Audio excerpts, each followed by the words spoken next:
lot of people say too that BBS, lean BBS even also, is only for non-union sites. Absolutely not so.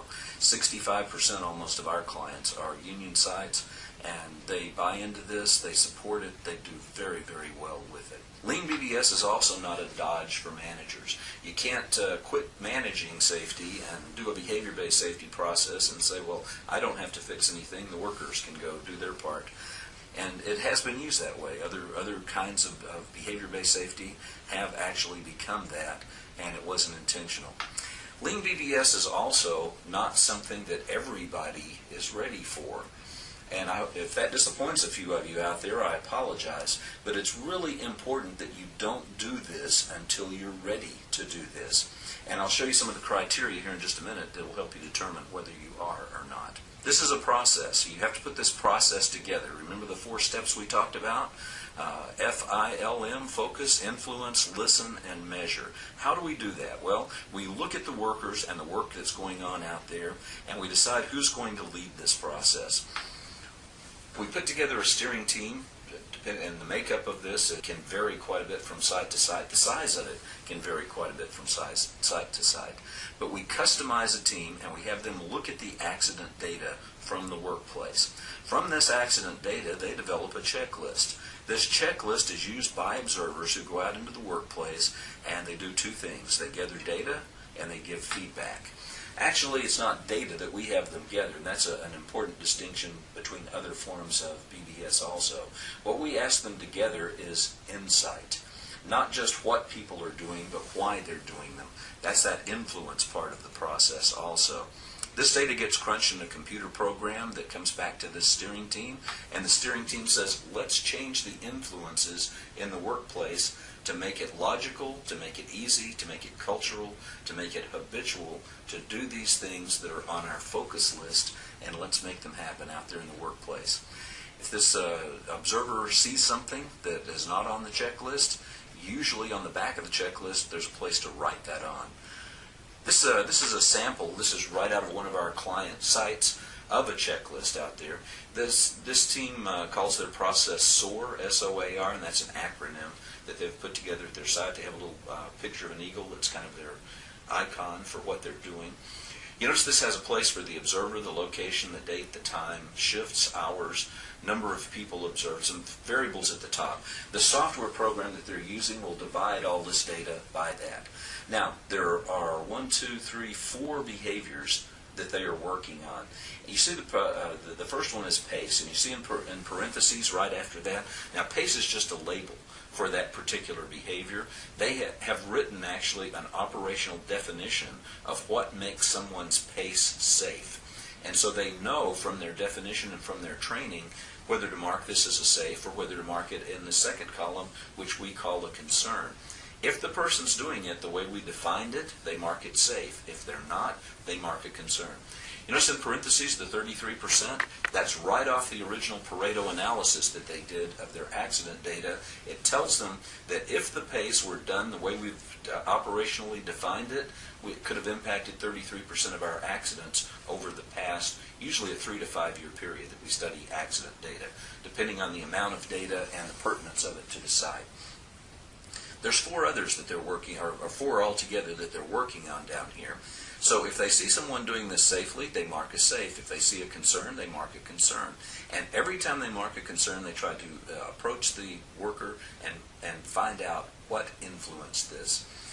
Actually, the what influenced it goes under the why column over here. It sounds a little backwards, right? You notice this whole column is called reason for concern. And it's broken into 2 parts, what and why. So if I see someone, for instance, running to clear a jam out of a machine, that's what I would put under the what column. When I get over there, I'd say to the worker, I'd tell them what they did safely, but then I would say, I was concerned because you were rushing. Why were you doing that? And that influence over there, if he said, well, my boss has been on my case all day, my machine's been down a lot, or if he said, well, I just didn't think about it, I just wasn't thinking at all, or he says, well, I have to do it that way because of some reason, then that's what gets in this why column. Generally, when these are made in card size, like this one is, the additional comments are on the back. Sometimes if the form is bigger, they'll actually put them on the front of the form. Very important in lean BBS that you don't work on too much at once. This site, if it's the one I'm thinking about, probably identified, I think they identified 18 to 25 behaviors that impacted their accidents. But you notice 33, 24, 20, and 10, they're up there in the 80 percentile right now. These are what Pareto called the significant few. These are the ones that are going to have the biggest impact. So get on top of those first, and then after you've got these mastered, you can move on to the less impactful behaviors that you might have identified if they're still pertinent at that time. So one of the other things you can make lean in your process is to go from blanketing observations to your entire workforce to targeting them where they're going to do the most good. And this can be involved in additional Pareto analysis also, either of accident data or of what we call sweep observations, where you just go through and look where you have the biggest concern. A lot of times you can target your observations to certain days of the week, to certain tenures of employee, and other things that allows you to do fewer observations but make a bigger difference with the ones that you do. This is an important part of lean strategy. One of the other things that's a huge part, we talked about influencers. One of the influencers that gets ignored in a lot of organizations are simply what we call barriers to safety. Almost everybody looks for hazards, but not everyone's looking for barriers. There's two kinds of conditions in this photo that you're looking at right now. One is the edge of the roof. The edge of the roof is a hazard. If these people fall off the edge of the roof, they're going to get injured. It's like the edge of the cliff that we were talking about earlier. Now, both of these guys are wearing fall protection, but it's not going to do them very much good. And the reason it's not going to is because of another condition. That condition is there's not a good place to tie off on this roof. But the fact that there's not a place to tie off isn't what's going to get these guys hurt. Falling off the roof is what's going to get them hurt. The fact that they don't have any place to tie off is a barrier. It doesn't allow them the discretion to do the job the safest way it can be done.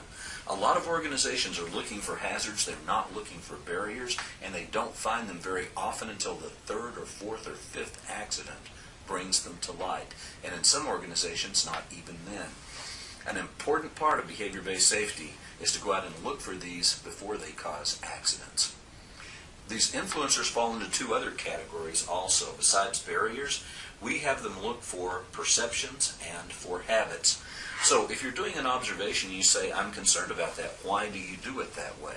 One of the common answers that comes back is something on the order of, well, in my opinion, in my experience, I don't think that's a problem, or I've done it before and not gotten hurt. This tells us that a conscious choice was made and that this worker doesn't perceive this to be an unacceptable risk. Now, we want to know what perceptions are influencing behavioral decisions out there in the workplace. We're not going to try to talk this worker out of his perception right there on the spot, but ongoing contacts like this will begin to challenge those perceptions. You could have the same behavior but have a different reason for it. If you say, I'm concerned about that, why do you do it? And the person says, I don't know, just the way I always do it. That's usually a subconscious or unconscious choice that's been made, and it falls into a very unscientific word I've used here, but a category that we call habits. Some people just do things because that's the way they've gotten accustomed to doing them. It's what psychologists call learned behavior. The reason we want to know that whether it's a perception or a habit or a barrier is because we deal with them differently, and I'll give you an example of that here in just a second. Now, what if you, same scenario here, I'm concerned, why did you do it? And they say, I can't do it any other way because of. When I was talking to the Marines at this Marine Air Station, I said, I'm concerned that you're using a handmade tool. Why do you do that? And they said, they don't give me the regular tool. When I buy one, people steal it from me. When I check it out over there, usually I can't get it. So this is a barrier, something getting in the way of safety. Why do we need to know the influencer? Because we want to change it.